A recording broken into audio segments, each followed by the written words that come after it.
I think the presidential speech is a joke. It's an insult upon the citizenry.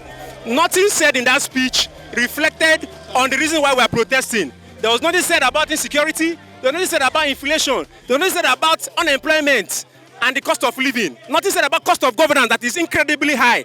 So I stand here to say that the president is out of tune of the reasons why we are suffering, of the reasons why we are protesting. And I tell you the truth, we are not ending this protest anytime soon until the government drastically addresses this issue. And of course, they are taking us as a joke, giving us how to protest, giving us where to protest, time to protest and all whatnot. But I tell you, this citizen you are taking for granted will get charged up. And if government do not take careful, I do not know how the result will turn out to be. But let me quickly say again, that these things we are saying is not what the president cannot do in record time.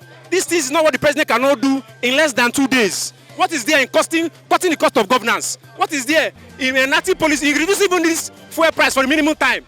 These are things president can do, and I do it just almost immediately.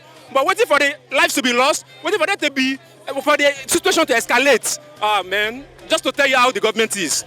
How can people spend 21 billion in the house of the vice president? This is former vice president. Come on, that's a joke. In a country where we have over 100 million people unemployed and underemployed and unemployable, what are the schools? The investment in the schools there are gone. They have gone the drain. What is the budget in the school? What is the budget in security? Look at how these police armed forces are gathered around, and we have insecurity in the north. People are being kidnapped. My own cousin was kidnapped, and we pay 16 million naira for ransom.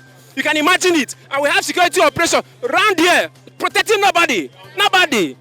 The anger in me cannot be contained. It cannot be contained, and the government are better start listening to the people. Look at what is happening in Venezuela. Look at what is happening in Bangladesh.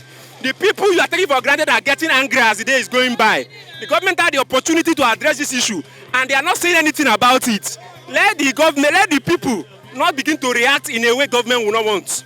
Let the government be one. The spontaneity that this protest needed may not be coming forth, but that does not mean that this protest cannot take the greater heights.